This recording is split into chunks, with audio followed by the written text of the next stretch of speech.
Hi hello welcome to online technology tutorials in Telugu. HTML tutorial part 6 ఇప్పుడు మనం start చేస్తున్నాం. ఇందులో హెడ్డింగ్ ట్యాగ్స్ గురించి తెలుసుకుందాం. ఈ వీడియో నుంచి నేను కంటెంట్కి అవసరమైనటువంటి ట్యాగ్స్ని స్టెప్ బై స్టెప్ చూడటం జరుగుతుంది. అందులో మొదటగా మనం హెడ్డింగ్స్ చూద్దాం. HTML మనకి 6 హెడ్డింగ్ ట్యాగ్స్ని ప్రొవైడ్ చేయడం జరిగింది. H1 నుంచి H6 వరకు.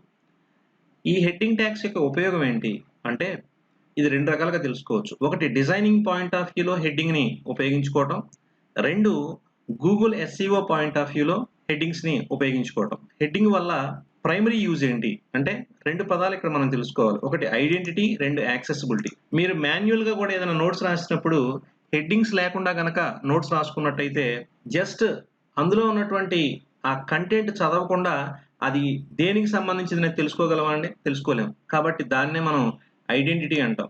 సో కాబట్టి ఇక్కడ ఏం జరుగుతుంది, ఆ ఐడెంటిటీ అనేటువంటిది మనకి కంటెంట్కి రావాలనుకున్నట్టయితే దానికి ఖచ్చితంగా మనం హెడ్డింగ్ని యూజ్ చేయాలి. హెడ్డింగ్ పెట్టినప్పుడే ఆ కంటెంట్కి ఐడెంటిటీ అనేటువంటిది వస్తుంది. రెండు యాక్సెసిబిలిటీ. ఒక 10 పేజీల కంటెంట్ మన దగ్గర ఉంది. ఆ 10 పేజీలు ఒకే కంటెంట్ కాదు. సో వేరు కంటెంట్ అంటే సపోజ్ ఒక పేజీలో ఒక సబ్జెక్ట్కి సంబంధించి ఇంకో పేజీలో ఇంకో సబ్జెక్ట్కి సంబంధించి ఇట్లా ఉన్నాయనుకోండి. నాకు ఒక పర్టికులర్ సబ్జెక్ట్కి సంబంధించిన కంటెంట్ కావాలనుకున్నట్టయితే మనం అగైన్ ఆ పేజ్ అన్ని హెడ్డింగ్స్ని లిస్ట్ తీసుకుని అందులో నుంచి ఏ పర్టికులర్ హెడ్డింగ్కి సంబంధించినటువంటి పేజ్ అయితే మనకు కావాలో దాన్ని మనం యాక్సెస్ చేసుకోవడం జరుగుతుంది. సో దీన్ని యాక్సెసిబిలిటీ అంటారు. సో ఈ విధంగా హెడ్డింగ్స్ అనేటువంటివి మనకి ఐడెంటిటీకి, యాక్సెసిబిలిటీకి ఉపయోగపడతాయి. సో కాబట్టి సింపుల్గా చెప్పాలంటే ఏం చెప్పాలి, the heading gives identity and accessibility to the web page content. ఇక్కడ ఇంకొక ఇంపార్టెంట్ పాయింట్ చెప్పాలి. ఈ గూగుల్ SEO చేసేటప్పుడు అంటే గూగుల్ సెర్చ్ ఇంజిన్ ఆప్టిమైజేషన్లో గూగుల్ వెబ్ పేజెస్ని ఇండెక్సింగ్ చేసేటప్పుడు హెడ్డింగ్స్ని కన్సిడర్ చేయడం జరుగుతుంది. సో ఇది మ్యాండేటరీ అండి. సో కాబట్టి ఇక్కడ హెడ్డింగ్ యొక్క టెక్స్ట్ మనం ఇచ్చేటప్పుడు చాలా జాగ్రత్తగా ఇవ్వాలి. దానికి సంబంధించిన కొన్ని చిన్న ప్రిన్సిపల్స్ ఉన్నాయి, అవి నేను ఇప్పుడు చెప్తాను. కానీ అవి చూడటానికి చాలా చిన్న ప్రిన్సిపల్స్గా లేదంటే చిన్న రూల్స్ కింద అనిపిస్తాయి, కానీ చాలా ఇంపార్టెంట్ రోల్ ప్లే చేస్తాయి. కాబట్టి స్టాటిక్ వెబ్సైట్తో కూడా అంటే general plain lightweight static వెబ్సైట్తో కూడా మనం మంచి కంటెంట్ని ప్రజెంట్ చేసి గూగుల్ యొక్క ర్యాంకింగ్ని పొందొచ్చు. కాబట్టి ఆ పొందటంలో ఈ పర్టికులర్ హెడ్డింగ్స్ అనేటువంటివి చాలా ఇంపార్టెంట్ రోల్ ప్లే చేస్తాయి. ఇప్పుడు ఒక్కొక్క పాయింట్ వైజ్ చూద్దాం. మనం H1 అనే ఒక ట్యాగ్ కనుక తీసుకున్నట్టయితే ఈ ట్యాగ్కి H1 అంటే దాని ఫాంట్ ఇలా ఉండాలి, సైజ్ ఇంత ఉండాలి, కలర్ ఇది ఉండాలి అండ్ మార్జిన్స్ ఇంత ఉండాలి అనేటువంటిది ముందుగానే ఫిక్స్ అయి ఉంటుంది. కాబట్టి మనం H1 అనే ట్యాగ్ యూజ్ చేసినప్పుడు ఆటోమేటిక్గా ఫాంట్ చెప్పినట్టే, సైజ్ చెప్పినట్టే, కలర్ చెప్పినట్టే, మార్జిన్స్ కూడా చెప్పినట్టే. That is very important point. Next H1 అనేటువంటిది అన్నిటికన్నా పెద్ద ట్యాగ్, అలాగే H6 అనేటువంటిది అన్నిటికన్నా చిన్న ట్యాగ్.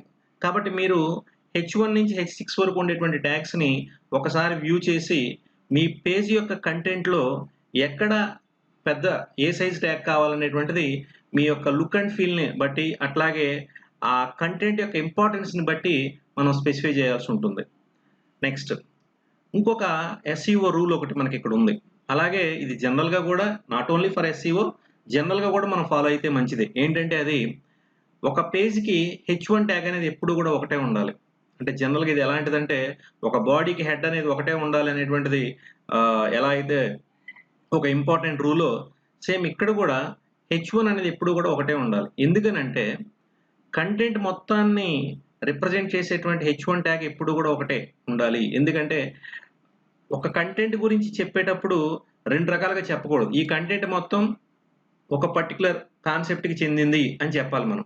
కాబట్టి అలా కాకుండా రెండు H1 ట్యాగ్స్ కనుక లేదా more than one H1 tag కనుక మనం యూజ్ చేసినట్టయితే ఆ కంటెంట్ అనేటువంటిది 2-3 రకాలుగా డిఫైన్ చేసేటువంటి అంటే 2-3 రకాల కేటగిరీస్లోకి వెళ్ళిపోయేటువంటి అవకాశం ఉంటుంది. ట్యాగ్స్ లోపల అంటే H1 ట్యాగ్ ఇన్సైడ్ లోపల ఎప్పుడు కూడా వేరే ట్యాగ్స్ని యూజ్ చేయవద్దు. అది ఏమాత్రం అలౌడ్ కాదు కూడా. Okay, don't use any elements inside the heading tags. అంటే ఓపెనింగ్ ట్యాగ్కి క్లోజింగ్ ట్యాగ్కి మధ్యలో ఎప్పుడు కూడా వేరే ట్యాగ్స్ యూజ్ చేయదు, కేవలం టెక్స్ట్ మాత్రమే ఉండాలి.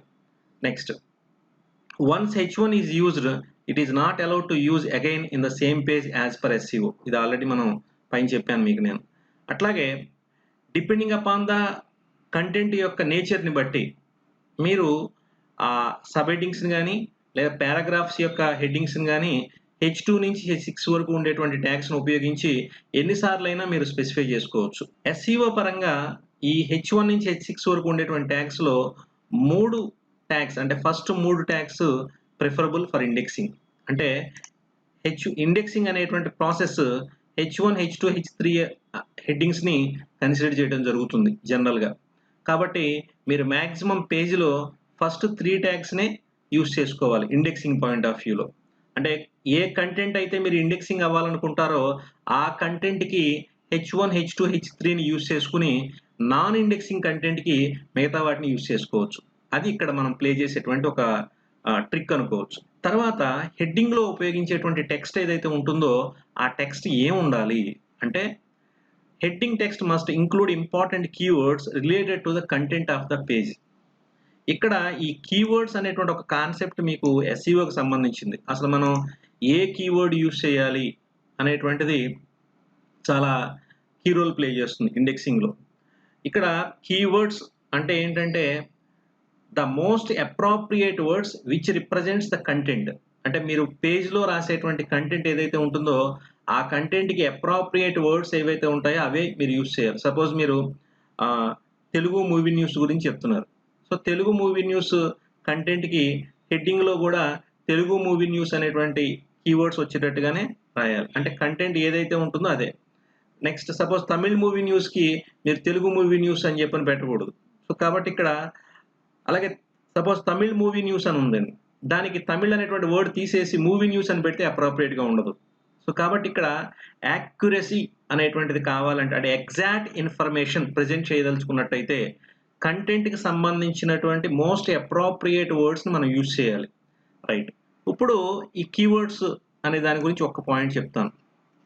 జనరల్గా గూగుల్ యొక్క సెర్చ్ ఇంజన్లో మనం గూగుల్ చేసేటప్పుడు ఏ వర్డ్ యూజ్ చేస్తే ఎలాంటి కంటెంట్ రెస్పాన్స్గా వస్తుంది అనేటువంటిది మనం ఐడెంటిఫై చేసేటప్పుడు ఏ కీవర్డ్కి ఎలాంటి కంటెంట్ రెస్పాన్స్గా వస్తుంది అనేది మనం చెక్ చేసుకుని ఆ పర్టికులర్ వర్డ్స్ని మన కంటెంట్లో ఉండేటట్టుగా చూసుకోవాలి. సపోజ్ మూవీ న్యూస్కి ఎలాంటి కీవర్డ్స్ రెస్పాండ్ అవుతున్నాయి అనేది కనుక చూసుకున్నట్టయితే సో తెలుగు మూవీ న్యూస్ కావాలంటే ఏ కీవర్డ్స్ వాడినప్పుడు Telugu movie news pages respond అవుతున్నాయి అనేది చూసుకుని ఆ పర్టికులర్ కీవర్డ్స్ మన యొక్క హెడ్డింగ్స్లో ఉండేటట్టుగా కూడా చూసుకోవచ్చు. ఈ H1లో ఉపయోగించేటువంటి కీవర్డ్స్ని మనం ఇంకొక రూల్ ప్రకారం కూడా చెక్ చేసుకోవచ్చు. ఎట్లా అంటే సపోజ్ ఒక HTML పేజ్ని మనం డిజైన్ చేసినప్పుడు అంటే ఒక వెబ్ పేజ్ని మనం డిజైన్ చేసినప్పుడు ఆ వెబ్ పేజ్కి పేరు పెట్టడం జరుగుతుంది. ఆ పేరులో ఉండేటువంటి కీవర్డ్స్ అట్లాగే వెబ్ పేజ్లో టైటిల్ అనేటువంటి ట్యాగ్ ఉంటుంది హెడ్లో. ఆ టైటిల్ ట్యాగ్లో ఉపయోగించినటువంటి వర్డ్స్ ఈ 2 వర్డ్స్ని మనం H1 ట్యాగ్లో కూడా ఉపయోగించుకోవచ్చు. కాకపోతే ఇక్కడ మనకు తెలియాల్సింది ఏంటంటే మనం రాసింది కీవర్డ్ కాదు, కీవర్డ్స్ని ఐడెంటిఫై చేసి వాటిని H1లోను టైటిల్ ట్యాగ్లోను అలాగే వెబ్ పేజ్ యొక్క నేమ్లో కూడా మనం ఉపయోగించుకుంటే అంటే మధ్యలో ఉపయోగించినట్టయితే మన పేజీ ఎఫెక్టివ్గా ఇండెక్సింగ్ అవడానికి అవకాశం ఉంది. హాయ్, ఈ వీడియోని ఇంతటితో ముగించడం జరుగుతోంది. నెక్స్ట్ వీడియోలో మీకు హెడ్డింగ్ ట్యాగ్స్ యొక్క ప్రాపర్టీస్ అలాగే ఆ ప్రాపర్టీస్ను ఉపయోగించి ఒక ఎగ్జాంపుల్ని చేయడం జరుగుతుంది. So please like this video and please subscribe my channel ottit and we can get the text of my video on ottit.net. Thank you.